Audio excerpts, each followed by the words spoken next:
ధర్మశాస్త్రం నుంచి విడుదల. నంబర్ 1, ధర్మశాస్త్రం నుండి విడుదల.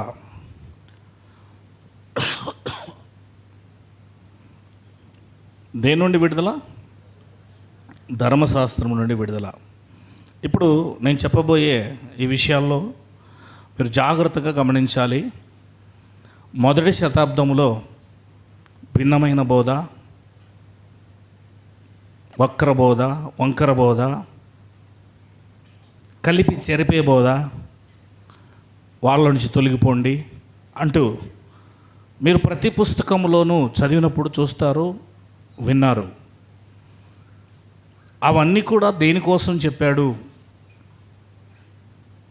అపోస్తలులు, పౌలు అంటే ఇప్పుడు మీరు వాటిని జాగ్రత్తగా పరిశీలన చేసుకుంటారు, గమనిస్తారు. జాగ్రత్తగా వినండి. గలతీయులకు రాసిన పత్రిక 1వ అధ్యాయం. గలతీయులకు రాసిన పత్రిక 1వ అధ్యాయం 6వ వచనం చదువుదాం. క్రీస్తు కృపను బట్టి మిమ్మును పిలిచిన వానిని విడిచి భిన్నమైన సువార్త తట్టుకు మీరింత త్వరగా తిరిగిపోగుట చూడగా నాకు ఆశ్చర్యమగుచున్నది. భిన్నమైన సువార్త ఏంటో చెప్పండి. ఇప్పుడు భిన్నమైన సువార్త అమూలుకు రాసుకుందాం. భిన్నమైన సువార్త ఏంటా? భిన్నమైన సువార్త అసలు ఇక్కడ గలతీయులతో ఏ ఉద్దేశంతో మాట్లాడుతున్నాడు? ఏంటా భిన్నమైన సువార్త? నేడు కాలంలో కూడా ఈ భిన్నమైన సువార్తలు ఉన్నాయి. ఇప్పుడు మీకు క్లియర్ అవుతుంది ఎందుకు అపోస్తులు ఆ రోజుల్లో జాగ్రత్తగా ఉండండి, తోడేళ్ళు మీ మధ్యనే ఉండి ఈడ్చుకొని పోతాయి జాగ్రత్తగా అని చెప్పుకుంటూ వచ్చారు. దేనికోసం అనేది ఈ రాత్రి మనము జాగ్రత్తగా గమనిద్దాం. భిన్నమైన సువార్త తొట్టుకు మీరింత త్వరగా తిరిగిపోవుట చూడగా నాకు ఆశ్చర్యమగుచున్నది. కృపను వదిలి వారు దేని చుట్టూ తిరిగారు? కృపను వదిలేసి దేని వైపు తిరిగారు? ధర్మశాస్త్రం వైపు తిరిగారు. ధర్మశాస్త్రం నుండి విడుదల, కానీ ఆ ధర్మశాస్త్రం కిందికే మరలా వెళ్ళిపోయారు. నేటి క్రైస్తవ్యం చాలా చోట్ల, చాలా సంఘాలు కృపను వదిలి ధర్మశాస్త్రం వైపు వెళ్ళిపోయాయి. ధర్మశాస్త్రం వదిలి, కొత్త నిబంధన వదిలి మరలా ధర్మశాస్త్ర బోధలకు వెళ్ళిపోయాయి. అనేక బోధలు ధర్మశాస్త్రంలో నుంచే బోధిస్తున్నారు. అవి మనకేనంటూ దానివల్ల ఎంత ఇబ్బంది అవుతుందో మనం చూడాలి. ఈరోజు 7వ వచనం, అది మరి ఒక సువార్త కాదు కానీ క్రీస్తు సువార్తను చెరపగోరి మిమ్మును కలపరపరచువారు కొందరున్నారు. మేము మీకు ప్రకటించిన సువార్త గాక మరి ఒక సువార్తను మేమైనను పరలోకము నుండి వచ్చిన ఒక దూతైనను మీకు ప్రకటించిన ఎడల అతడు శాపగ్రస్తుడు. భిన్నమైన సువార్త క్రీస్తు సువార్త కాదు, అది కృపా సువార్త.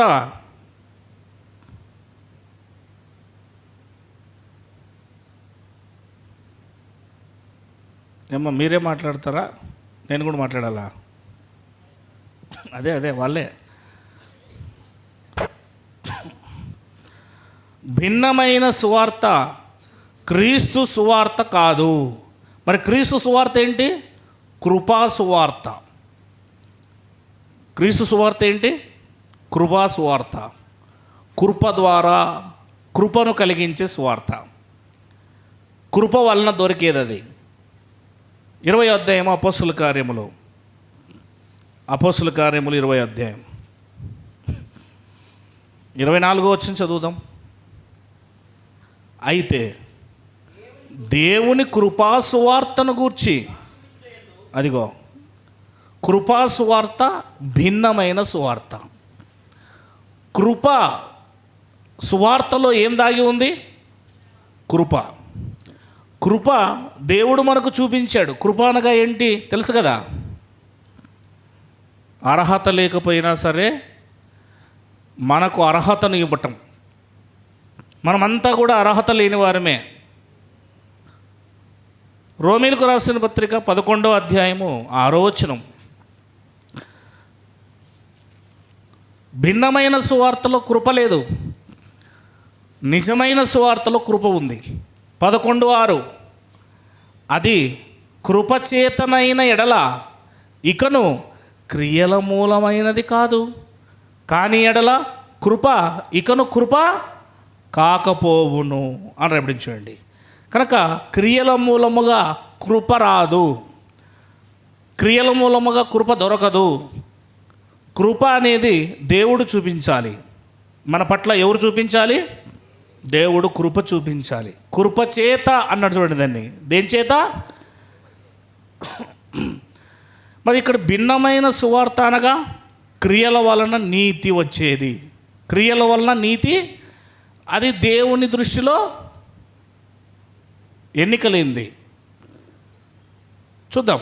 తీతుకు రాసిన పత్రిక 3వ అధ్యాయం. తీతుకు రాసిన పత్రిక 3వ అధ్యాయం 5వ వచనం చదవండి. 5వ వచనం. తీతుకు రాసిన పత్రిక 3:5. మనము నీతిని అనుసరించి చేసిన క్రియల మూలముగా కాక, అది చూసారా? నువ్వు ఎన్ని నీతి క్రియలు చేసినా కూడా అవన్నీ కూడా దేవుని దృష్టిలోకి రావు. చెప్పాను కదా, చిన్నప్పటి నుంచి నేను చాలా పరిశుద్ధుని చచ్చిపోయేదాకా అన్నా కూడా అది దేవుని దృష్టిలోకి రావు. నాకేం లేదు, నేను నీతిమంతుని అనుకోవద్దు. ఎప్పుడు అలా అనుకోవద్దు. అది దేవుని కృప. అంటే ఆయన ఇచ్చాడు అని ఆయన కింద భయపడుతూ బతకాలి మనం. అందుకే ఆయన మనము జాగ్రత్తగా తెలుసుకోవాల్సిన అవసరం ఉంది. 5వ వచనం మళ్ళీ చదువుదామా? మనము నీతిని అనుసరించి చేసిన క్రియల మూలముగా కాక, దేవుని కనికరము చొప్పుననే పునర్జన్మ సంబంధమైన స్నానము ద్వారాను పరిశుద్ధాత్మ మనకు నూతన స్వభావము కలగజేయుట ద్వారాను మనలను రక్షించెను. మనం ఆయన కృప వలన నీతిమంతులమని తీర్చబడి, అదిగో కృపా సువార్త నేనేం చేస్తుంది? నీతిమంతులుగా తీరుస్తుంది. కానీ వీళ్ళేమైపోయారు? భిన్నమైన సువార్త తొట్టుకు క్రియల మూలముగా నీతిమంతులు అవ్వాలన్న ప్రయత్నం చేశారు.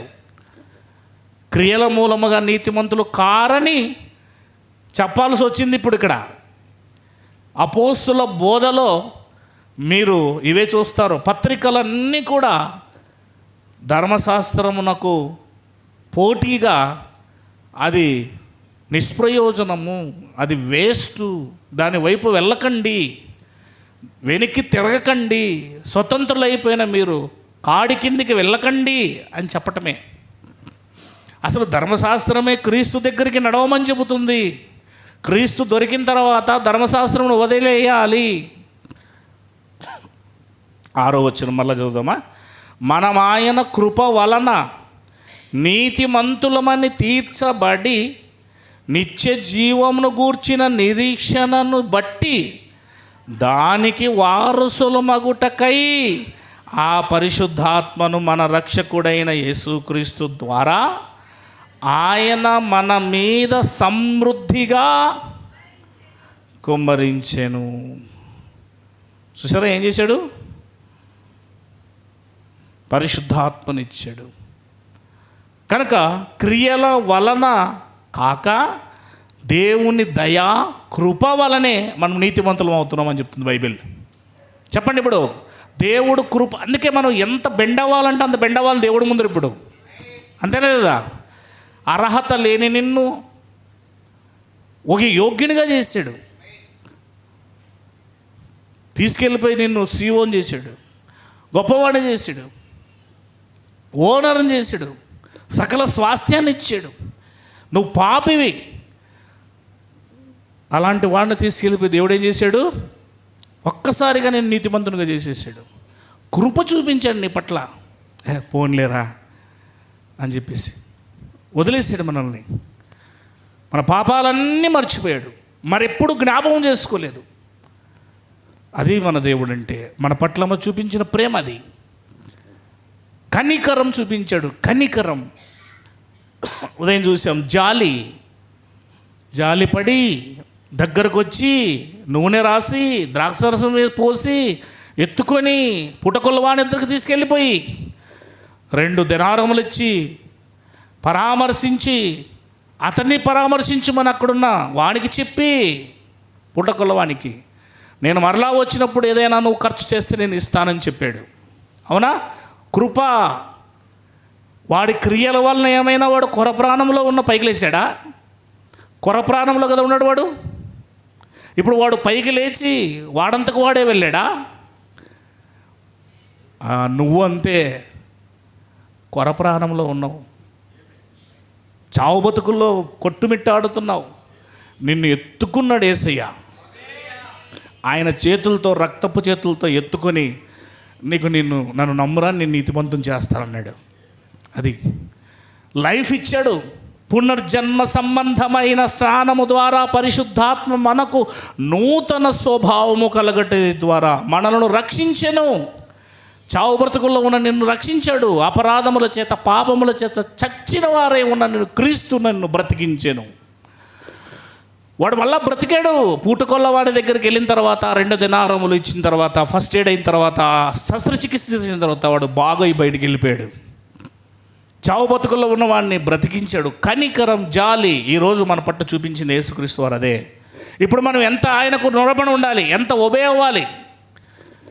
ఒక వ్యక్తి నీకు రక్తం ఇస్తే మనం ఎంతగానో అతన్ని, లేదా ఒక చావు బతుకులు నేను కాపాడుతా, లేకపోతే నీకు చాలా ఇబ్బందుల్లో ఉన్నప్పుడు సహాయం చేస్తే నువ్వు ఎంత అతని పట్ల రుణపడి ఉంటావు, ఎంత బెండ్ అవుతావు, ఎంత కృతజ్ఞత కలిగి ఉంటావు. అలాంటిది యేసుక్రీస్తు వారు నీ పట్ల చేసింది, దేవుడిని పట్ల చేసింది. దేవాది దేవుడే మానవుడుగా, దాసుడుగా నీకోసం దిగివచ్చి 33.5 సంవత్సరాల పరలోకపు వైభవాన్ని వదులుకొని నీకోసం, నా కోసం ఉమ్మించుకొని, గుద్దించుకొని, సిలువలో భయంకరమైన అనుభూతిని పొంది నీకోసం, నా కోసం, తండ్రి వీరేం చేయుచున్నారు వెరగరు గనక వారిని క్షమించుమని నిన్ను నన్ను చూచి ఆయన ప్రేమతో ఆ సిలువలో మన కోసం మరణించాడు, అనుభవించాడు. మనం రక్షించబడాలంటే ఆయన హింసించబడాలి, ఆయన కీడు పొందుకోవాలి, మనం మేలు పొందుకోవాలి. ఆయన కీడు పొందుకున్నాడు, మనకు మేలిచ్చాడు. ఈరోజు నువ్వు సమాజానికి ఇవ్వాల్సింది ఏంటంటే క్రీస్తుని తెలుసుకుంటే నీవు నూతన స్వరూపము, నూతన స్వభావం, పరిశుద్ధాత్మ నీలోకి వస్తే నువ్వు ధరించి ఉంటే నువ్వు చేయాల్సిన పని ఏంటంటే ఈరోజు నువ్వు కీడు పొందుకో, ఇంకొకటి మేలు చేయి. సేమ్ అదే యేసుక్రీస్తు యొక్క విషయం, మాదిరి జీవితం. నాకు కీడు వద్దండి, మనం ఇతరులకు కీడు చేయడమే మన జీవితం ఎప్పుడు లేదు. నువ్వు కీడు పొందు, నువ్వు బాధ పొందు, నువ్వు హింసింపబడు, నువ్వు తిట్టింపబడు, నువ్వు దూషింపబడు, నిన్ను తిట్టినా కొట్టినా ఏమైనా అన్నా పర్వాలేదు, వాడిని ప్రేమిస్తూనే ఉండంతే. వన్ సైడ్ ప్రేమిస్తూనే ఉండు, నాకు ఆ వ్యక్తి సరిపోడు, ఈ వ్యక్తి సరిపోడు, ఆ వ్యక్తి అంటే నచ్చదు, ఈ వ్యక్తి నచ్చదు. అది మైండ్లోనే కాదు, నోట్లోంచి బయటకు వచ్చేస్తుంది. అసలు నీకు ఆలోచనలోనే ఉండకూడదు, అసలు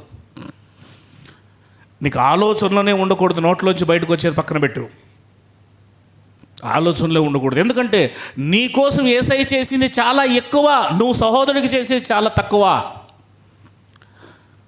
చూసాం కదా మనం, చాలా తక్కువ. 50 రూపాయలు 3,60,00,000 క్షమించాడు. ఎంత? ఈరోజు మనం క్రీస్తు ఆత్మను కలిగి ఉంటే నూతన స్వభావము వస్తుంది. ఏంటా నూతన స్వభావము? నువ్వు క్రీస్తులా మారుతావు, క్రీస్తును ధరించుకొని ఉంటావు, ఖచ్చితంగా మారి ఉంటావు. ఈ పాటికి మరలా వాక్యం చదువుకుందాం. గలతీయులకు రాసిన పత్రిక 2వ అధ్యాయం 15వ వచనం.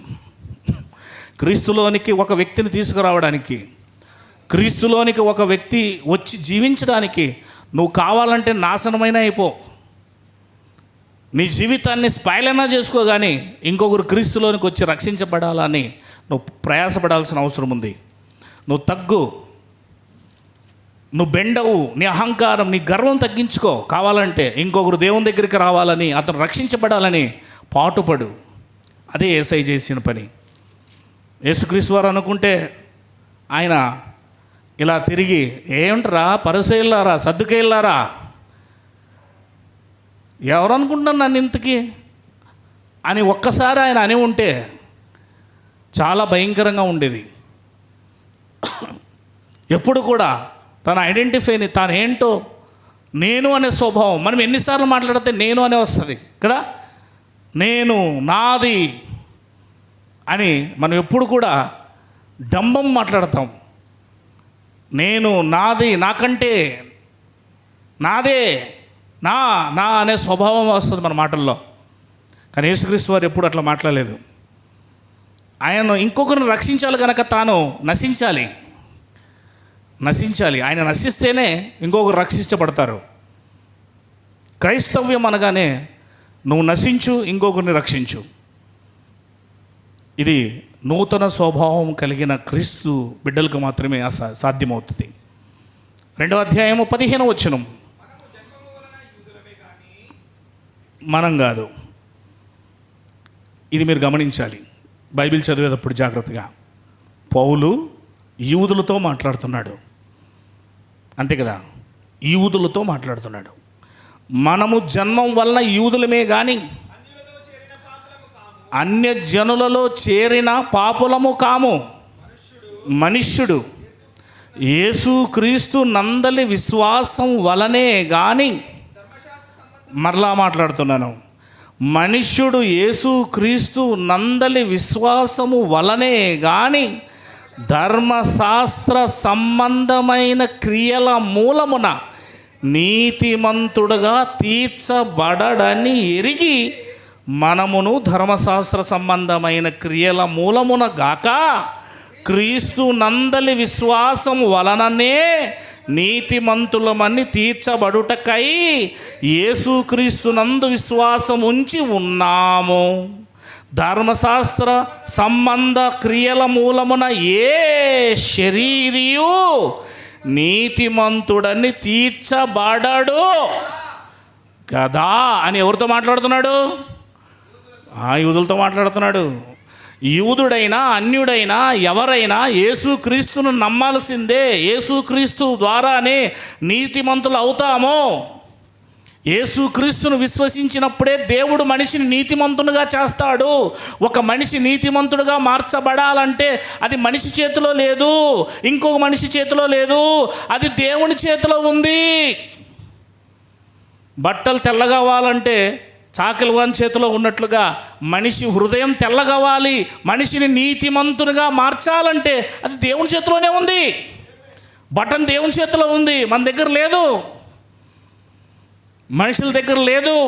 ఏ శరీరియో అన్నాడు. అందులో దానియేలు, శద్రకు, మేషకు, అబేద్నెగోలు అందరూ వస్తారు, యోబు వస్తాడు, అందరూ వస్తారు. ఏ శరీరాన్ని ధరించుకున్న ఏ వ్యక్తి కూడా నీతిమంతుడు కాజాలడు. ధర్మశాస్త్ర క్రియలు అన్నీ చేసినా కూడా వాడు స్టిల్ ఇంకా పాపియే. అసలు ధర్మశాస్త్రం ఎందుకు అట్లాటప్పుడు అనే అనుమానం మనకు వస్తూ ఉంది. అన్ని విషయాలు చెప్పాను, ఇంకా లోతుగా మనము దిగుతూ ఉన్నాం. అల్టిమేట్గా ఎవరి దగ్గరికి వస్తే మనం నీతిమంతులు అవుతాము? Very good. ధర్మశాస్త్రం నుండి విడుదల. చూసారా, గలతీయులకు ధర్మశాస్త్రం నుండి విడుదల కమ్మని ఎలా చెబుతున్నాడో. ఇప్పటి వరకు చదివిన ప్రతిదీ కూడా ధర్మశాస్త్రం నుండి ఒక వ్యక్తిని విడిపిస్తున్నాడు. చూడండి, అదే కదా మీకు చెప్పాను ఇందాక. రోమపత్రిక 11:6 కానీ, అపోస్తులు 20:24 కానీ, తీతుకు 3:5-6 కానీ, అదే కదా చెప్పాను. కృప భిన్నమైన సువార్త. ఇకపోతే గలతీ పత్రిక 3:12,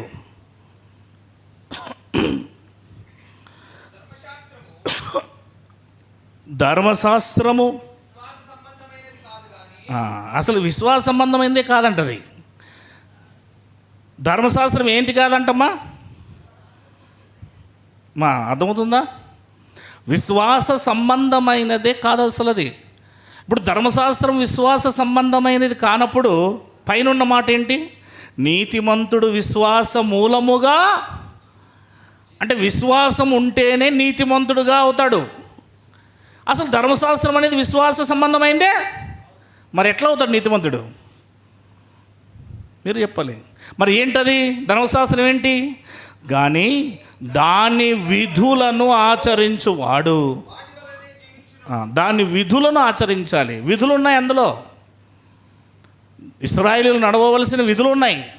మనం బైబిల్ చదివితే నిర్గమకాండం 21వ అధ్యాయం నుంచి లేవే కాండం, సంఖ్యాకాండం, ద్వితీయోపదేశ కాండములో కొన్ని విధులు ఉన్నాయి. ఇశ్రాయేలీయులు అనుసరించవలసిన న్యాయ విధులు అని రాయబడి ఉంటాయి ఇక్కడ. కనుక ఆ విధులను అనుసరించువాడు ఎవరైతే ఆచరిస్తాడో వాటి వలన ఏమవుతాడు? ఆచరించుట అనగా మరలా ఏమొస్తుంది? క్రియ. విశ్వాసం కాదు, ఆచరించుట అంటే క్రియ. నమ్మడం కాదది, విశ్వసించడం కాదది. 13 ఆత్మను గూర్చిన వాగ్దానము అది. ఇప్పుడు ధర్మశాస్త్రము క్రియల వలన కానీ, ధర్మశాస్త్ర విధులను ఆచరించడం వలన కానీ ఒక మనిషి పరిశుద్ధాత్మను పొందుకోలేడు. పరిశుద్ధాత్మను పొందుకోలేకపోతే ఆ వ్యక్తి జీవించలేడు. మరి ఎలా జీవిస్తాడు? పరిశుద్ధాత్మను పొందుతాడు. విశ్వాసం ఉంచటము ద్వారా దేవుడు పరిశుద్ధాత్మను ఇస్తాడు. ఎవరినందు విశ్వాసం ఉంచితే, దేవుని యందు విశ్వాసం ఉంచితే మనం పరిశుద్ధాత్మను పొందుకుంటాం. ఎందుకంటే ఆ పరిశుద్ధాత్మని ఇచ్చేది ఎవరు? దేవుడు. ధర్మశాస్త్ర విధులను బట్టి జీవింపజేయును, కానీ విశ్వాస సంబంధమైన ధర్మశాస్త్రము కాదు అనేది మీరు అర్థం చేసుకోవాలి. రోమిలకు రాసిన పత్రిక 4వ అధ్యాయం 6. అమ్మ వింటున్నారు ఇటువైపు నుంచి? ఆ ప్రకారమే క్రియలు లేకుండా దేవుడు ఎవనిని నీతిమంతుడుగా ఎంచునో అది. ధర్మశాస్త్ర సంబంధమైన నీతి క్రియల వలన ఏ ఒక్కడు నీతిమంతుడు కాడు కదా. మరి ఎలా నీతిమంతుడు అవుతాడు అని అంటే, దావీదు ద్వారా పరిశుద్ధాత్మ దేవుడు ఇలా పలికించాడు ముందుగా. ఏమని? 6వ వచనం, ఆ ప్రకారమే క్రియలు లేకుండా దేవుడు ఎవని నీతిమంతుడుగా ఎంచునో, అంటే దేవుడు నీ క్రియలు లేకుండానే, అంటే విశ్వాసం ఉంచితే దేవుడు ఏం చేస్తాడంటే ఒక మనిషిని ఆ నీతిమంతుడుగా తీర్చంది ఎవరి చేతిలో ఉంది?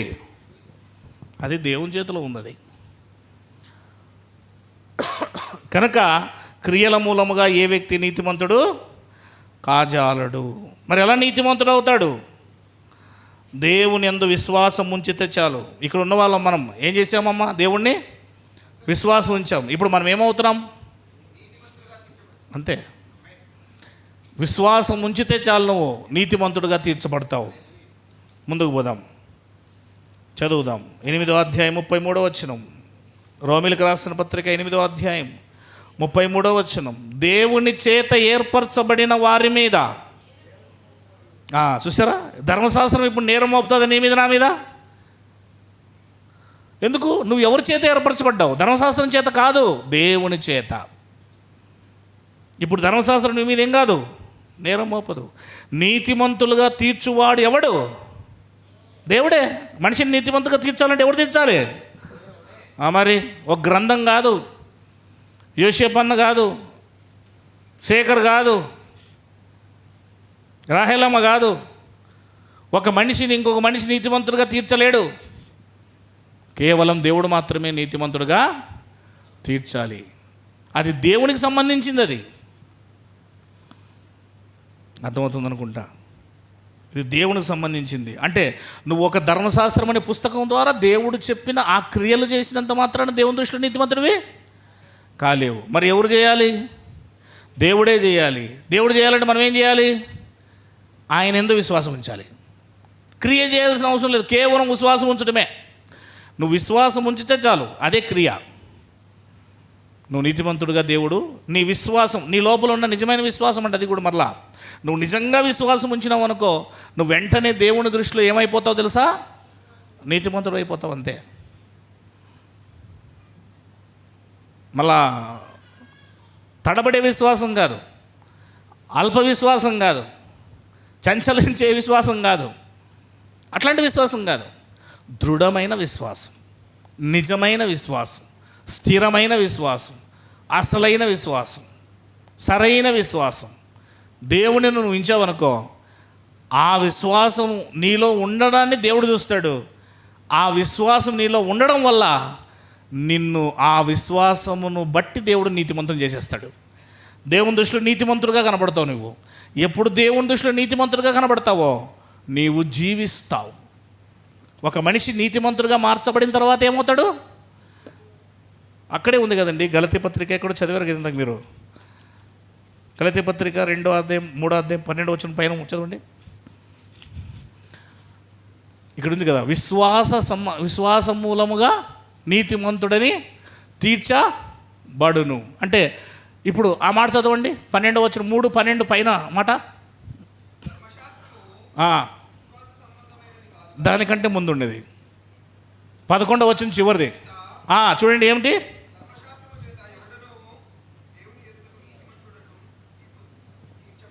లేదు, ఆ మాట చివరి మాట చదవండి సార్.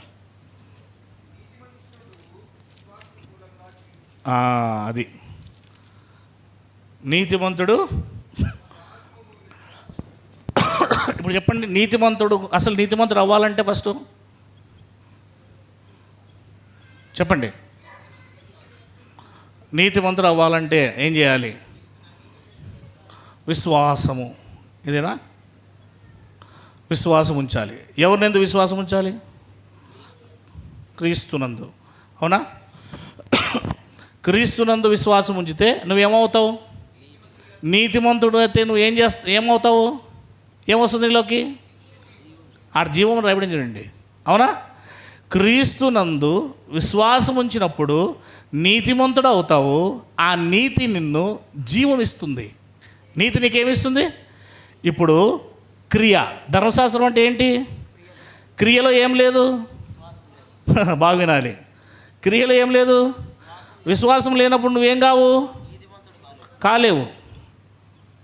కాలేనప్పుడు నువ్వు ఇంకా ఏమై ఉన్నావు? చావు, మరణం. ఎంత డిఫరెంట్గా ఉంది చూడండి. అందుకే కొత్త ధర్మశాస్త్రం అవసరం.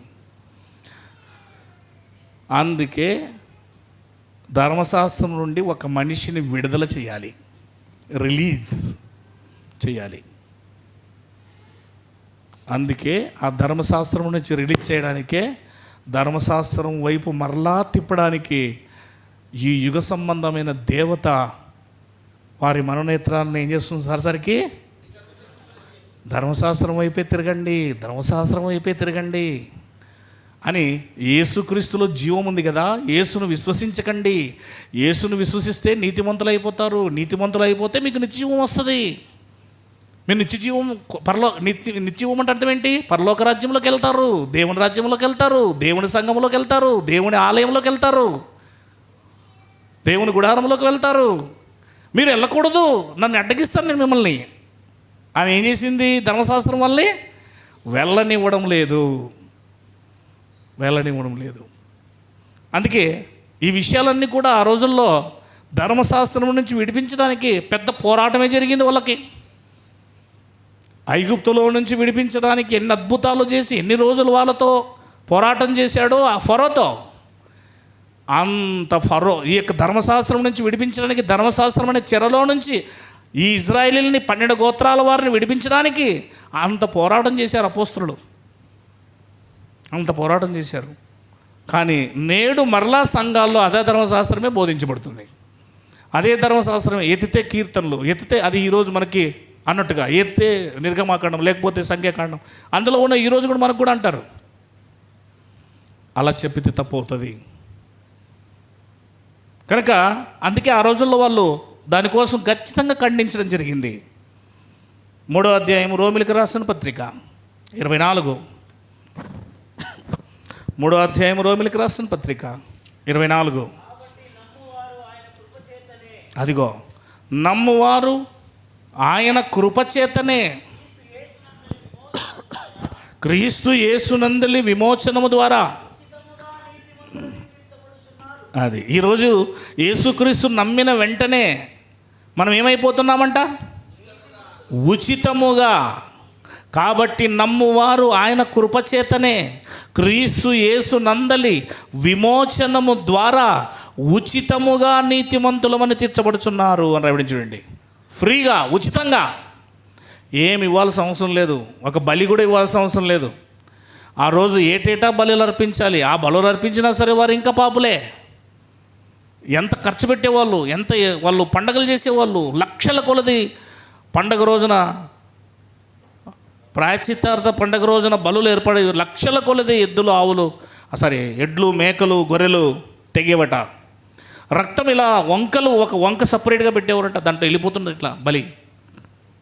బక్రీద్ రోజున ఇప్పుడు కూడా చూడండి, ఆ దేశాల్లో సపరేట్గా వంకలో కొడుతుంటారు, నీళ్ళు ఇట్లా పోతుంటాయి డ్రైనేజ్లో, రక్తం డ్రైనేజ్లో పోతుంటుంది. ఆలోచన చేయండి జాగ్రత్తగా. ఏ బలి లేదు ఇప్పుడు, క్రీస్తే బలి, క్రీస్తే మన సర్వస్వం. యేసు క్రీస్తును ఒక వ్యక్తి నమ్మితే దేవుడు ఏం చేశాడంటే, నిన్ను నీ విశ్వాసం ఉంచడం వల్ల నీతిమంతుడు అవుతావు. ఆ నీతిమంతుడు అవ్వడం వల్ల నువ్వేమవుతావు? జీవమును పొందుకుంటావు, నిత్య జీవమును పొందుకుంటావు. అంటే ఒక వ్యక్తి నీతిమంతుడు ఇవ్వనంత వరకు నిత్య జీవం పొందుకోవడము అసాధ్యము. రాహేలమ్మ, అసాధ్యము. వీళ్ళకి ఛాయ్ రెడీ చేయండి. Very good. ముందుకు పోదామా? రోమిలకు రాసిన పత్రిక 4వ అధ్యాయం 2వ వచనం చదువుదాం. చూసారా? అబ్రహాము నీ క్రియల మూలముగా నీతిమంతుడని తీర్చబడిన ఎడల అతనికి అతిశయ కారణము కలుగును కానీ అది దేవుని ఎదుట కలగదు. లేఖనం ఏమి చెప్పుచున్నది? అబ్రహాము దేవుని నమ్మెను. అంతే. దేవుణ్ణి అబ్రహాం ఏం చేశాడు? శేఖర్, నమ్మెను. అది అతనికి, అది దేవుణ్ణి నమ్మితే చాలు, దేవుని యందు విశ్వాసం ఉంచే చాలు. ఇప్పుడు మేమవుతున్నాం ఇప్పుడు? అంతే. అది అబ్రహాము దగ్గర కూడా ఆరంభమైంది. అప్పుడు ధర్మశాస్త్రం లేదు, దేవుని నమ్మాడు, అతను నీతిమంతుడిగా మార్చబడ్డాడు. ధర్మశాస్త్రం లేదు, అందుకే అతని మీద పాపం ఆరోపింపబడదు. ధర్మశాస్త్రం లేదు అంటే అదే అబ్రహాముకున్న విశ్వాసము మనకు కూడా ఉండాలి. ఇప్పుడు 3వ అధ్యాయము అదే దాంట్లో 19వ వచనం, రోమిలకు రాసిన పత్రిక. ప్రతి నోరు మూయబడినట్లును సర్వలోకము దేవుని శిక్షకు పాత్రలో మగునట్లును ధర్మశాస్త్రము చెప్పుచున్న వాటన్నిటినీ ధర్మశాస్త్రమునకు లోనైన వారితో చెప్పుచున్నదని. అది మనతో కాదు, ధర్మశాస్త్రానికి లోనైన వారితో చెబుతూ ఉంది అవన్నీ విషయాలు, మనతో కాదు అని చెప్తాను చూడండి. అక్కడ ప్రతి నోరు మూయబడినట్లు కూడా దేవుని సర్వలోకము దేవుని శిక్షకు పాత్రులగునట్లు ధర్మశాస్త్రము చెప్పుచున్న వాటన్నింటినీ ధర్మశాస్త్రమునకు లోనైన వారితో చెప్పుచున్నదని ఎరుగుదము. ఇప్పుడు మనం ధర్మశాస్త్రం లోనైనామా? ధర్మశాస్త్రము వదిలేసి వచ్చేసామా? విడుదల పొందుకున్నాం. మనకు ధర్మశాస్త్రానికి మనకు సంబంధం లేదు కనుక అది ధర్మశాస్త్రానికి సంబంధించిన వాళ్ళకి మాత్రమే అవుతుంది. ధర్మశాస్త్రం వల్ల నీతి రాదు. నీతి దానమే కానీ రుణము కాదు. అంటే నీ వలన ఏమీ కాదు, దేవుని ప్రమేయం. నువ్వు దేవుని కృప వల్ల మాత్రమే, దేవుని కనికరం వల్ల మాత్రమే రక్షించబడ్డావు. గలతీ పత్రిక 2వ అధ్యాయం 21. గలతీ పత్రిక 2:21.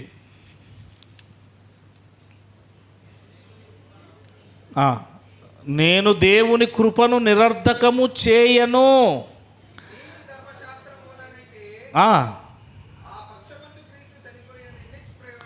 That's all.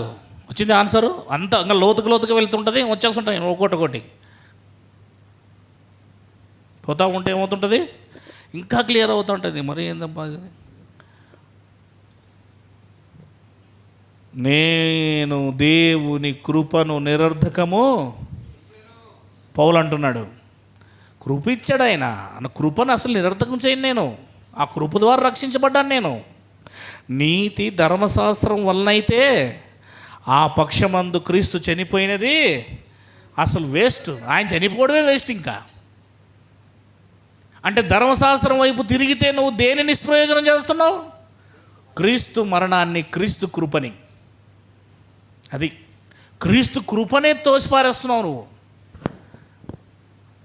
క్రీస్తు కృపనే త్రోసిపారేస్తున్నావు అని బైబిల్ చెప్తుంది. కనుక కృప ద్వారా మనము నీతిమంతులుగా తీర్చబడుతున్నాము. దానికి క్రీస్తే ఆధారం. దేవునికి మహిమ కలుగును గాక. ఇంకొంత డెప్త్లోకి వెళ్దాం. ఇందులో ఒకట్లో నీతి ధర్మశాస్త్రం వలన ఎందుకు కలగదు? నీతి ధర్మశాస్త్రం వలన ఎందుకు కలగదు? ధర్మశాస్త్రం నుండి విడుదల ఉంది కదా, అందులో నీతి ధర్మశాస్త్రం వలన ఎందుకు కలగదు? 3వ అధ్యాయము అదే గలతీ పత్రిక 21వ వచనం చదవండి.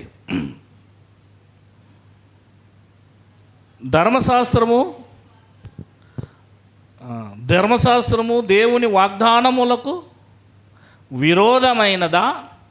అట్లనరాదు. జీవింపజేయ శక్తి గల ధర్మశాస్త్రము ఈయబడి ఉన్న ఎడల వాస్తవముగా నీతి ధర్మశాస్త్రం మూలముగానే కలుగును గాని. చూడండి జాగ్రత్తగా. అంటే జీవింపచేయ శక్తి ధర్మశాస్త్రమునకు, అదే మ్యాటర్ అక్కడ. చదవండి మళ్ళీ 21 వచ్చిన జాగ్రత్తగా. ధర్మశాస్త్రము దేవుని వాగ్దానములకు విరోధమైనదా? అట్లని రాదు. జీవింపచేయ శక్తి గల ధర్మశాస్త్రము ఈయబడి ఉన్న ఎడల, అంటే జీవింపజేయగల ధర్మశాస్త్రము ఈయబడి లేదు. ఉన్న ఎడల అంటే ఉండింటే అని అర్థం, లేదు అని అర్థం. దాని మీనింగ్ ఏంటిది ఇప్పుడు అంటే జీవింపచేయ శక్తి గల ధర్మశాస్త్రం ఇయ్యబడి ఉన్న ఎడల వాస్తవముగా నీతి ధర్మశాస్త్రం మూలంగా కలిగేది. కానీ దానికి ఏం లేదు, జీవింపజేయగల శక్తి దానికి లేదు. కనుక వాస్తవంగా నీతి దాని మూలంగా కలగదు. రివర్స్ అది. అర్థమవుతుందా? కనుక అది జీవింపజేయలేదు, దానివల్ల కాదు అని చెప్తాన్నాడు. ముందుకు పోదాం. కొరింథీయులకు రాసిన 2వ పత్రిక 3వ అధ్యాయం 6వ వచనం. కొరింథీయులకు రాసిన పత్రిక 3వ అధ్యాయం 6వ వచనం. అమ్మ వింటున్నారా? ఆయనే మమ్మును క్రొత్త నిబంధనకు అనగా అక్షరమునకు కాదు కానీ ఆత్మకే పరిచారకులగుటకు మాకు సామర్థ్యం కలిగించి ఉన్నాడు. అదిగో ఇప్పుడు చెప్పండి, ధర్మశాస్త్రానికి జీవింపసే శక్తి ఉందా? ఇక్కడ క్లియర్ అవుతుంది చూడండి. ఇంకా అది ఒకవేళ అర్థం కాకపోతే, ధర్మశాస్త్రము జీవింపచేయ శక్తి దానికి లేదు అని గమనించాలి. అందుకే ఇజ్రాయేలీలు 12 గోత్రాల వారందరూ కూడా చనిపోయిన వెంటనే కిదర్ గయే, పాతాళం గయే. ఇక్కడికి పాతాళానికి వెళ్ళిపోయారు. పాతాళం అనే చెర్రలకు వెళ్ళారు. ధర్మశాస్త్రం అనే చెర్ర మీద ఉంటూనే వాళ్ళు ఎక్కడికి వెళ్ళారు? చనిపోయిన వాళ్ళందరూ. అందుకే యేసుక్రీస్తు వారు ఎక్కడికి వెళ్ళారు? ఎందుకు వెళ్ళాడు? మరలా చెరగా అంటే అది పక్కన పెట్టింది కాస్త, మళ్ళీ అక్కడికి పోదలుచుకోలేదు నేను. ఓకే, ఇప్పుడు వీళ్ళందరికీ భరోసా ఇచ్చినాయికి 2వ రాకడలో వీళ్ళు వచ్చి తీసుకెళ్తాడు. ఎప్పుడు తీసుకెళ్తాడు? 2వ రాకడ రావాలా. అందుకే ఆయన మరలా 3వ రోజున ఏమయ్యాడు? తిరిగి లేచాడు. లేచి ఆయన ఎన్ని రోజులు ఉన్నాడు భూమి మీద? 40 దినములు. వాళ్ళకి ఏం బోధించాడు? దేవుని రాజ్యం కోసం బోధించాడు, కొత్త నిబంధన కోసం బోధించాడు, అనేక విషయాలు చెప్పాడు శిష్యులకి. 40 దినాలు అంటే కొండ మీద మోసేకి చెప్పినట్లుగా అదే యేసుక్రీస్తు వారు దూతగా దిగి వచ్చి వీళ్ళకి చెప్పాడు. వీళ్ళకి చెప్పినప్పుడే వీళ్ళన్నీ జ్ఞాపకం చేసుకొని పెట్టుకొని తర్వాత రాశాడు. అర్థమవుతుందా? కనుక ఈ 40 days వాళ్ళతో పాటు ఉన్నాడు. ఇక్కడ ఈ యొక్క పాతాళంలో చెరలోంచి విడిపించబడాలంటే ఇప్పుడు ఏముంది? రూట్లో ఏముంది? రూల్లో ఏముంది? ధర్మశాస్త్రం. ఆ ధర్మశాస్త్రము యేసుక్రీస్తు మొదటి రాకల్లో ఏమైపోయింది? సిలువలో. మరి అప్పుడు లేవచ్చు కదా వీళ్ళంతా? అప్పుడు అందరూ లేవచ్చు కదా, పునరుద్ధానం చేయవచ్చు కదా, వీళ్ళంతకి జీవం రావచ్చు కదా. చెప్పండి, జీవం రావచ్చు కదా వీళ్ళకి. ధర్మశాస్త్రం కింద ఏ వ్యక్తి కూడా జీవించలేడు. అది మనం చూస్తున్నాం. గలతీ పత్రిక 3:21, కొరింథీ పత్రిక 2:5-6. అవునా? చూస్తున్నాం కదా. అక్షరం చంపును అంటే ధర్మశాస్త్రం మనిషిని చంపుతుంది అంటే వాళ్ళు ఆత్మీయ మరణాన్ని చెందుకొని వెళ్ళిపోతున్నారు. అవునా లేదా? మరి వీళ్ళందరూ కూడా సిలువలో కొట్టివేయబడిన తర్వాత, కొట్టివేయబడింది లేండి, అది ఎందుకనే చెప్తాను తర్వాత. ఇప్పుడు కొట్టివేయబడిన తర్వాత వెంటనే వీళ్ళందరూ కూడా ఏమవ్వాలి? మొత్తం ఖాళీ అయిపోవాలి.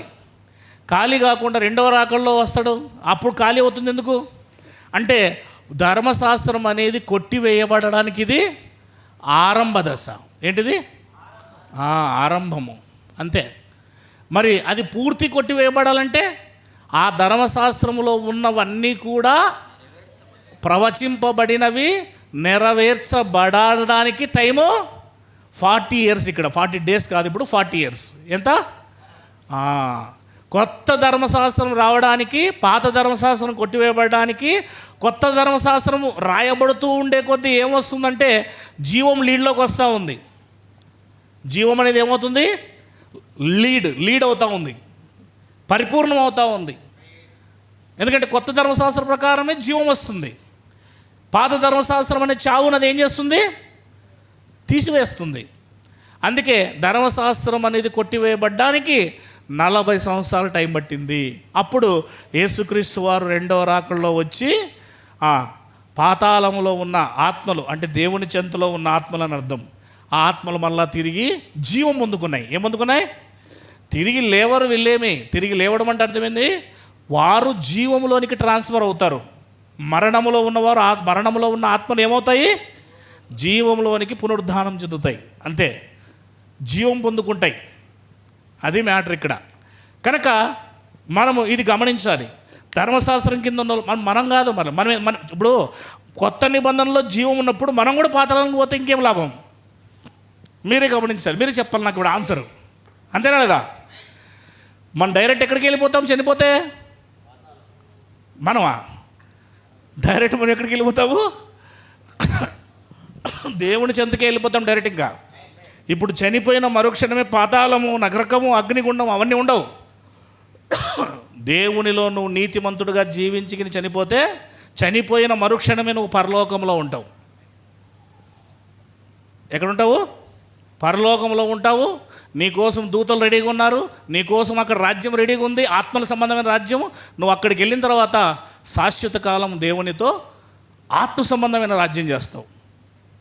అయిపోయింది. ఇంకా చనిపోయిన మరుక్షణమే నువ్వు చేసేది అక్కడ రాజ్యం, దేవుని రాజ్యం, ఆత్మ సంబంధమైన రాజ్యం. దానికి నమూనాగా ఇప్పుడు మనం ఇక్కడ సంఘం అనే రాజ్యం కలిగి ఉన్నాం. నెక్స్ట్ అది చనిపోయిన వెంటనే నీ కోసం రెడీగా ఉంది అక్కడ. ఇది గమనించాలి. ఇప్పుడు మరలా మనం పాతాళానికి వెళ్ళేది, మళ్ళీ ఎవరో వచ్చేది తీసుకుపోయి, అది పాత నిబంధన కింద ఉన్న వారిని, మనల్ని కాదు. అర్థమవుతుందా? స్పష్టంగా మీకు అర్థం కావాలి ఇప్పుడంతా ఇవన్నీ విషయాలు జాగ్రత్తగా. రైట్, ఇంకొంచెం ముందుకు పోదాం. 7వ వచనం కూడా చదువుదాం. 2 కొరింథీ పత్రిక 3వ అధ్యాయం 7వ వచనం. మరణ కారణమగు పరిచర్య అంటే ధర్మశాస్త్రం అనేది మరణకరమగు పరిచర్యట. మరణ కారణానికి పరిచర్య. అది మరణమే ఇస్తుంది తప్ప జీవాన్ని ఇవ్వదు. అది రాళ్ళ మీద చెక్కబడిన అక్షరమునకు సంబంధించింది అయినను మహిమతో కూడిందాయను. అందుకే మోషే ముఖం మీద ప్రకాశింపబడించున్న ఆ మహిమ తగ్గిపోయినదైనను ఇశ్రాయేలీలు అతని ముఖము తేరి చూడలేకపోయిరి. ఇట్లుండగా ఇప్పుడున్న పరిచర్య ఏంటండి మనది? ఆత్మ సంబంధమైన పరిచర్య ఎంత మహిమ గలదై ఉండును అని రాయబడింది చూడండి. కనుక ఏ పరిచర్య మంది? ఇప్పుడు ఆత్మ సంబంధమైన పరిచర్య అని రాయబడి చూడండి. కనుక పాత నిబంధన ద్వారా ఏమొస్తుంది సార్ జాన్? కేవలం ఆత్మీయ మరణమే. ఏమొస్తుంది? మరణమే వస్తుంది. మనిషిని జీవింపజేయదు. మనిషిని ఏం చేయదు? జీవించాలంటే అతనిలోకి ఏం రావాలి విజయ్? పరిశుద్ధాత్మ రావాలి. ఏం రావాలి? మరి పరిశుద్ధాత్మ వాళ్ళకి వచ్చిందంటావా?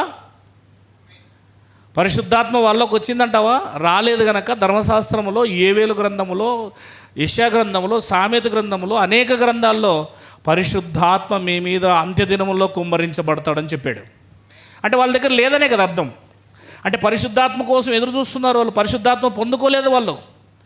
అందుకే పరిశుద్ధాత్మను పొందుకోవడానికి వాళ్ళంతా ఏం చేస్తున్నారు? అపోస్తులు ఏం చేస్తున్నారు? 40 రోజుల తర్వాత మీ మీదకి దేవుని ఆత్మ వస్తుంది, అప్పుడు మీరు సకలం మీకు బోధిస్తాడు అని చెప్తాడు యేసయ్య. కనుక పరిశుద్ధాత్మను పొందుకున్న వెంటనే వాళ్ళు ఏమవుతున్నారు? నూతన స్వభావంలోకి మార్చబడుతున్నారు. వారు జీవములోనికి మార్చబడుతున్నారు. వారు నీతిమంతులుగా మార్చబడుతున్నారు. వారు దేవుని రాజ్యంలోనికి ప్రవేశిస్తున్నారు. అది కనుక ఆ ధర్మశాస్త్రం ఒక మనిషిని ఏం చేయలేదు? నీతిమంతునిగా తీర్చలేదు, ఇంకా జీవాన్ని ఇవ్వలేదు, విశ్వాస సంబంధమైనది కూడా కాదు. దీంట్లో ఏమీ లేదు చూడండి. కానీ అదే ధర్మశాస్త్రాన్ని ఈరోజు ఇశ్రాయేలీలు కలిగి ఉన్నారు. అదే ధర్మశాస్త్రాన్ని బోధించే చాలామంది ఉన్నారు. ధర్మశాస్త్రం కొత్త నిబంధన వద్దనే వాళ్ళు ఉన్నారు పూర్తిగా. కనుక జాగ్రత్తగా మనం గమనించడానికి ప్రయత్నం చేస్తూ ఉన్నాం మాటల్ని. రోమీయులకు రాసిన పత్రిక 7వ అధ్యాయము 9వ వచనం. 7:9 రోమా. టీ ఇస్తే బ్రేక్ తీసుకుంటా. రోమపత్రిక 7. అప్పుడు నేను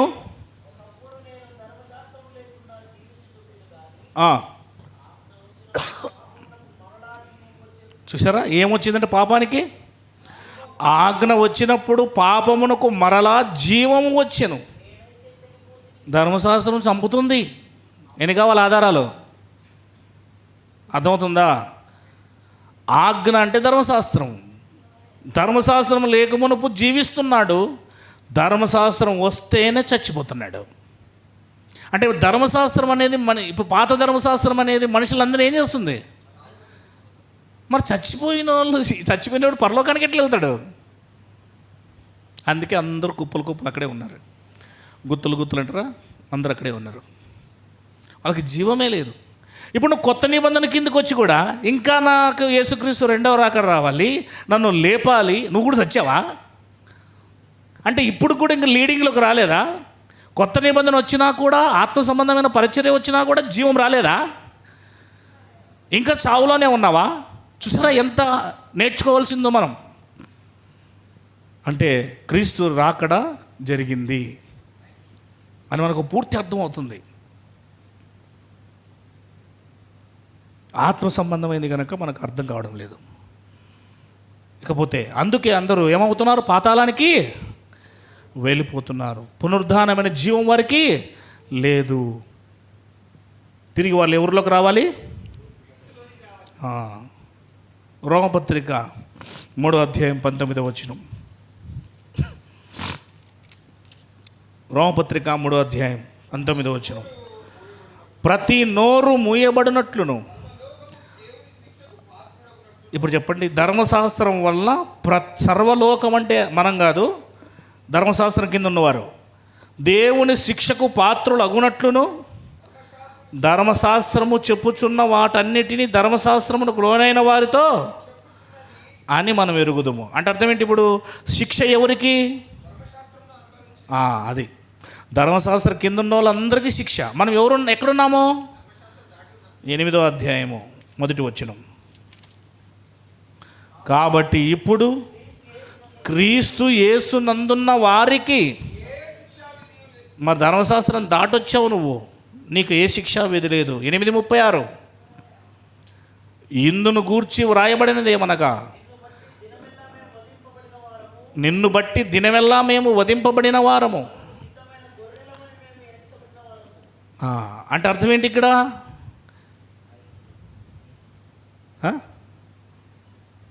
చెప్పండి. ఇందును గూర్చి వ్రాయబడినది ఏమనగా, నిన్ను బట్టి దినమెల్లా మేము వధింపబడిన వారము, వధకు సిద్ధమైన గొర్రెలమని మేము ఎంచబడిన వారము. అంటే నిన్ను బట్టి అంటే ఎవరిని బట్టి? ఎంత బాగా చెప్తారు మీరు.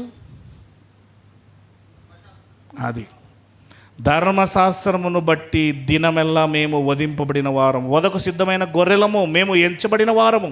అంటే ధర్మశాస్త్రమునకు లోనైన వారు వధకు సిద్ధమైన గొర్రెలు. ధర్మశాస్త్రమునకు లోబడిన వారందరూ ఎవరు? వధకు సిద్ధమైన గొర్రెలు. ఆ వధకు సిద్ధమైన గొర్రెల కోసం ఒక గొర్రె వధించబడింది. ఆయనే ప్రభువైన యేసుక్రీస్తు వారు. అంతేనా? కింద 37వ వచనంలో ఉంది కదా, అయినను మనలను ప్రేమించిన వాని ద్వారా మనము వీటన్నిటిలో అత్యధిక విజయము, ధర్మశాస్త్రం నుంచి విజయం పొందుకుంటున్నాం. వధింపబడాల్సిన మనము, చావాల్సిన మనము యేసుక్రీస్తు ద్వారా మనం ఏమయ్యామో విజయం పొందుకున్నాము అని అర్థం. అర్థమవుతుందా? ఇక్కడ నీతిగల ఆజ్ఞలు మనిషిని నీతిమంతునిగా తీర్చలేదు. ఎందుకు?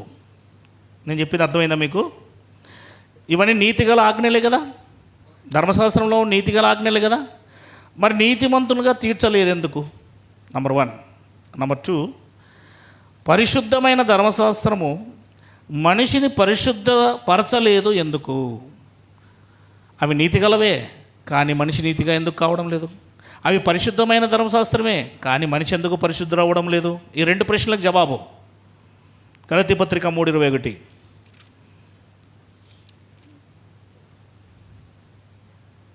ప్రశ్న ఒకసారి చెప్పండి మీరు.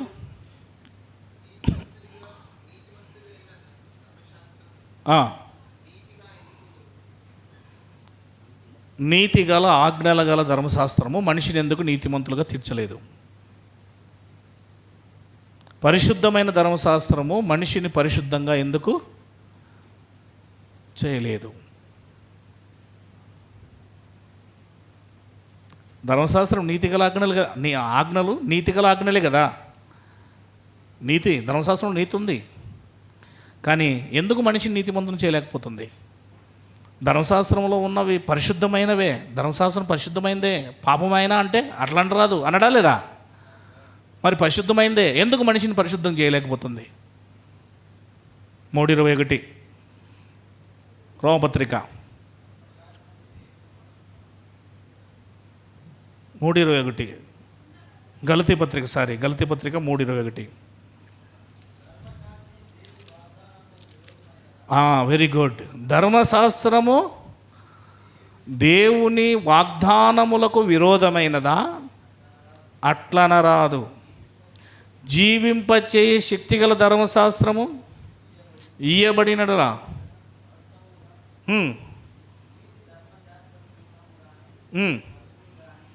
అంటే ఇక్కడ గమనించండి, ధర్మశాస్త్ర విధులను ఎవరైతే ఆచరిస్తారో వారు ఏమవుతారని చెప్తుంది?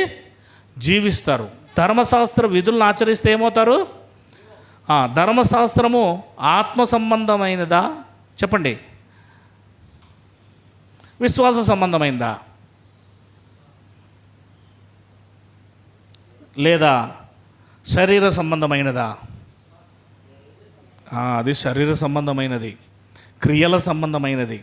అది ఆత్మ సంబంధమైనది, విశ్వాస సంబంధమైనది కాదు అని మీరు అర్థం చేసుకోవాలి. ఇంకొంచెం ముందుకు పోదాం. ధర్మశాస్త్రము శరీరంతో ఆచరించేది, విశ్వాస సంబంధమైనది కాదు. రోమిలికి రాసిన పత్రిక 7వ అధ్యాయం 17వ వచనం చదువుకుందాం. 17వ వచనం చదువుకుందాం. ఏమని చెప్తున్నాడో మీరు జాగ్రత్తగా వినాలి. ఇక్కడ పౌలు గారు మాట్లాడుతున్న మాటలు, ధర్మశాస్త్రం కింద ఉండి మాట్లాడుతున్న మాటలు. కావున ఇకను దాన్ని చేయునది నా యందు నివసించు పాపమే గాని నేను కాదు. అవునా లేదా?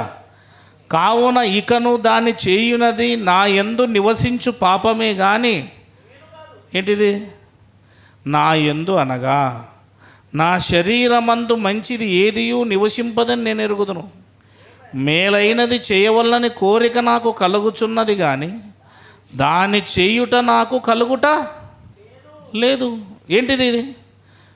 17వ వచనం మరి జాగ్రత్తగా గమనిద్దాం, ఒకసారి ఆలోచిద్దాం. ఇది ఇప్పుడు పౌలు గారు దేని కింద నుంచి మాట్లాడుతున్నాడు? ధర్మశాస్త్రం కింద నుంచి మాట్లాడుతున్నాడు. ఇంకా కొత్త నిబంధన కోసం మాట్లాడతలేడు ఆయన, ధర్మశాస్త్రం కోసమే మాట్లాడుతున్నాడు. అంటే ధర్మశాస్త్రం కింద ఉన్నప్పుడు ఆయనలో జరిగే విషయాలు, ధర్మశాస్త్రం కలిగి ఉన్నప్పుడు ఆయనలో జరిగే విషయాలు. ఇప్పుడు చదవండి అన్నమాట 17.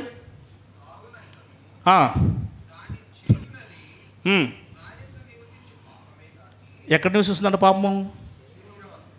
శరీరములో పాపం నివసిస్తుంది, లేదా హృదయములో పాపము నివసిస్తుంది.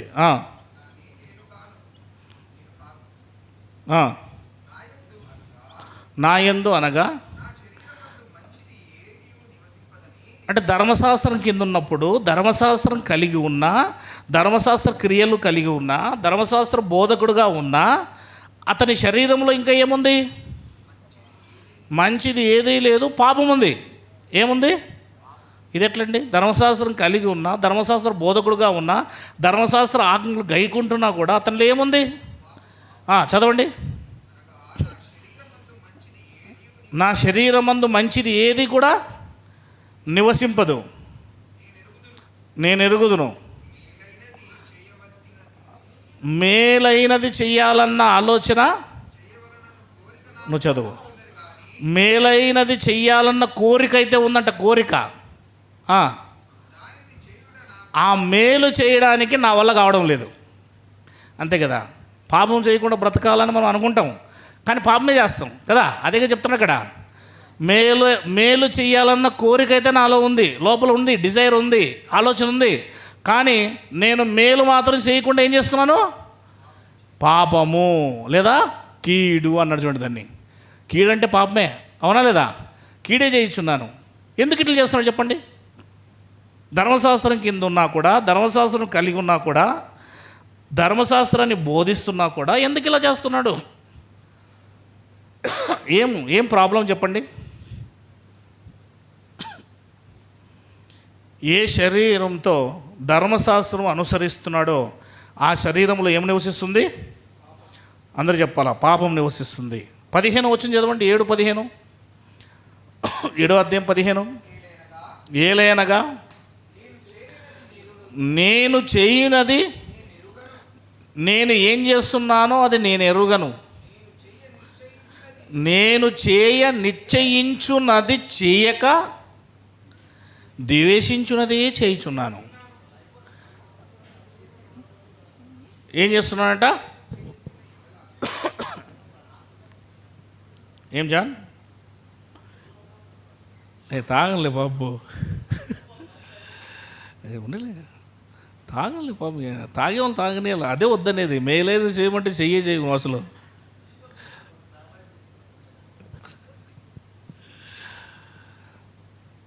తాగేవాడిని చూసి సంతోషపడాలంట. ఏమని చెప్తుంది బైబిల్ 15వ వచనంలో?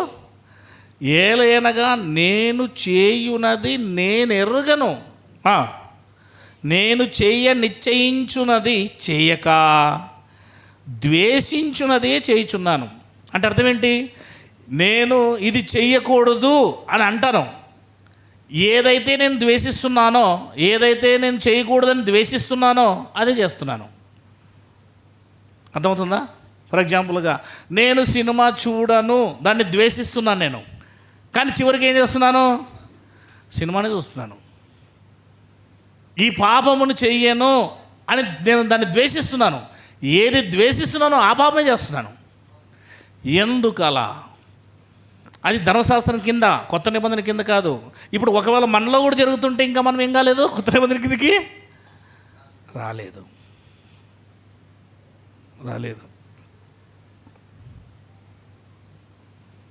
ఇది మనం జాగ్రత్తగా గమనించాలి. ఇంకా నా ఆత్మను పొందుకోలేదు. ఆత్మక్రియలు మనలో జరగలేదు. ఒకవేళ ఆత్మ వస్తే నేను ఖచ్చితంగా ఇంద్రియ నిగ్రహ గల ఆత్మ వస్తుంది. నీ ఇంద్రియాలను నిగ్రహం చేయగల శక్తి ఇస్తుంది. మా వింటున్నారా? జాగ్రత్తగా వింటున్నారా? వినేదానికంటే తాగేది ఎక్కువైపోయింది. రైట్, మంచిది, సంతోషం. శరీరములో పాపం నివసించడం వల్ల మేలు చేయలేక ఏం చేస్తున్నారు? కీడే చేస్తున్నారట. ఎవరు? పౌలు గారు. పౌలు చేస్తున్నాడంటే మిగతా వాళ్ళంతా కూడా చేస్తున్నారు. ధర్మశాస్త్రం కింద 19వ వచనం, నేను చెయ్యగోరు మేలు చెయ్యగోరని కీడు ఏది చెయ్యకూడదు అంటాడో అది చేస్తాడు.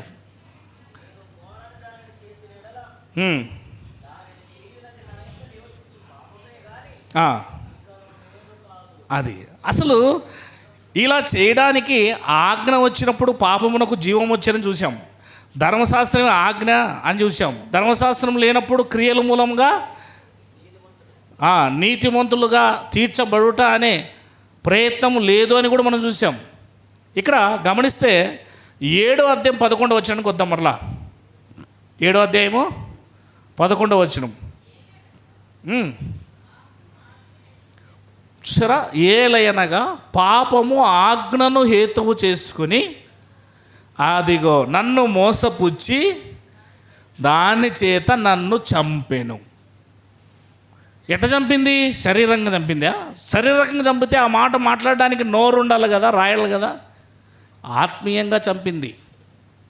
పౌలు బతికే ఉన్నాడు కదా మాట మాట్లాడేటప్పుడు. అమ్మ వింటున్నారా లేదా? చాలా క్రిటికల్గా లోతుగా ఉంటాయి విషయాలు ఇవి. 7:11 మీరు గమనిస్తే ఏలయనగా పాపము ఆజ్ఞను హేతువు చేసుకుందంట. దేని హేతువు చేసుకుంది? పాపం వచ్చి ఆజ్ఞ వెనకాల నిలబడింది. ఇట్లా దేని వెనకాల నిలబడింది? కారణము. హేతు అంటే ఏం చేసుకుంది? దాన్ని కారణముగా, దాన్ని ఏమంటుంది, దాన్ని మూలం చేసుకుంది, లేకపోతే దాన్ని సపోర్ట్ తీసుకుంది, ఆధారం. దాని వెనకొచ్చి నిలబడింది అది. ఈ పండు తినుదినమున నిశ్చయంగా మీరు అనే ఆజ్ఞ ఎప్పుడైతే వచ్చిందో వెంటనే పాపము ఆజ్ఞ దగ్గరకు వచ్చి నిలబడింది.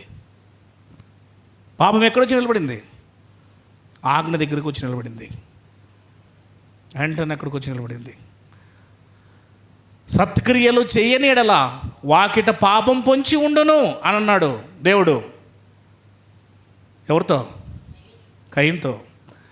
కయీను సత్క్రియలు చేయలేదు, హవ్వ సత్క్రియ చేయలేదు. ఏం క్రియ చేసింది? తన స్వయం బుద్ధి మీద ఆధారపడింది, స్వనీతి మీద ఆధారపడింది, స్వజ్ఞానం మీద ఆధారపడింది. ఇంకేమంటారు దాన్ని? నా ఇష్టం అని ముందుకు పోయింది. దేవుని ఆజ్ఞను ఎప్పుడైతే ఆమె ధిక్కరించిందో పాపం ఆమెలోకి ప్రవేశించింది. అంతే. అందుకే ఆజ్ఞను హేతువు చేసుకొని పాపం ఎప్పుడు పొంచి ఉంటుందంటే ఇట్లా ఇలా పొంచి ఉంటాయి. చూడండి, సింహాలు, పులులు లటక్కని తింటాయి. పిల్లి చూసారా? ఎలక కోసం ఎట్లా పొంచి ఉంటుంది? చిన్నగా అడుగులేస్తుంది అది. అలా రాగానే ఒక దెబ్బతో అటాక్ చేస్తుంది. పాపం కూడా అంతే. ఆజ్ఞను హేతువు చేసుకుని దాన్ని ఆధారం చేసుకొని మనిషిని ఏం చేసింది? అది మనిషి ఆత్మను ఏం చేసింది? ఇక్కడ మనిషిని కాదు, ఆత్మను చంపేసింది. మనిషి లోపల ఉన్న అంతర్పురుషుని చంపేసింది. ఎలా? ఎందుకు అంటే కొంచెం ముందుకు పోదాం. పాపము ఆజ్ఞను హేతువు చేసుకుని నన్ను చంపెను. ధర్మశాస్త్రం ఉన్నంతవరకు మరణము చలామణిలో ఉంటుంది. ఇప్పుడు ధర్మశాస్త్రం ఉన్నంతవరకు ఏం చలామణిలో ఉంటుంది? పాపము నివసించుచున్న శరీరముతో ఆచరించవలసిన ఆజ్ఞలు ఏవైతే ఉన్నాయో ధర్మశాస్త్రం వలన పాపము చేస్తున్న వాడే కానీ నీతిమంతుని ఏ మనుష్యుడు కూడా తీర్పు పొందలేకపోతున్నాడు. ఇప్పుడు ధర్మశాస్త్రం వల్ల ఏ మనుషుడు కూడా ఏమవుతున్నాడు? నీతిమంతుడుగా తీర్చబడ్డం లేదు, చచ్చిపోతున్నాడు, చనిపోతున్నాడు. అంటే మనుషులందరూ ఏం చేస్తున్నది? అదే 7వ అధ్యాయంలో రాయబడిన విషయం. ధర్మశాస్త్రం వల్ల నేనేమైపోతున్నాను? ఆజ్ఞ వచ్చింది, అది నన్ను హేతువు చేసుకుని నన్ను ఏం చేసింది? అది చంపింది, ఆత్మీయంగా నన్ను చంపేసింది అది అని చెప్తా ఉన్నాడు. గలతీయులకు రాసిన పత్రిక 2వ అధ్యాయం 16వ వచనం చదవండి. గలతీయులకు రాసిన పత్రిక 2వ అధ్యాయం 16వ వచనం. మనము జన్మం వలన యూదులమే కానీ అన్ని జనుల్లో చేరిన పాపులము కాము.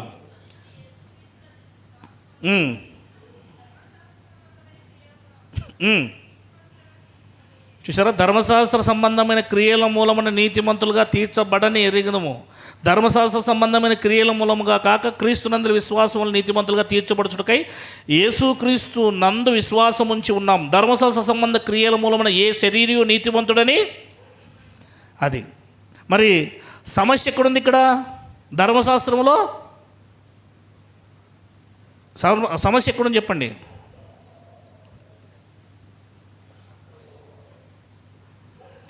మనిషి శరీరములో ఉందని చెప్తుంది అక్కడ బైబిల్. సమస్య ఎక్కడుంది? మనిషి శరీరములో ఉంది. మనిషి యొక్క శరీరంలో అనగా మనిషిలో నివసిస్తున్న పాపములో ఉంది. ఏమో అర్థమవుతుందో చెప్పేది?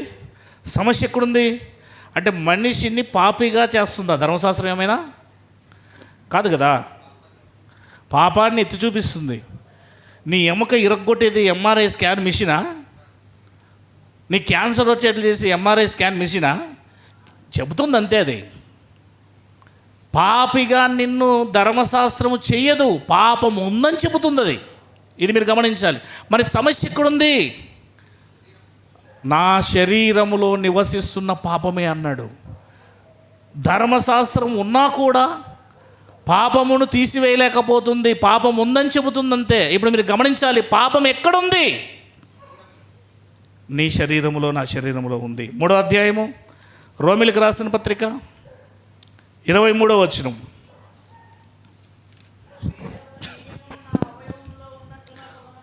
మూడు 23. ఏ భేదము లేదు,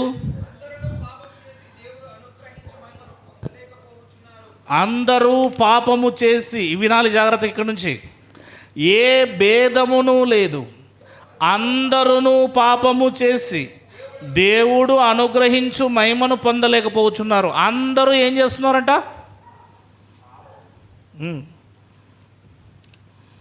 అంటే ధర్మశాస్త్ర సంబంధమైన క్రియలను అనుసరించినా కూడా మనిషి ఏమవుతాడు?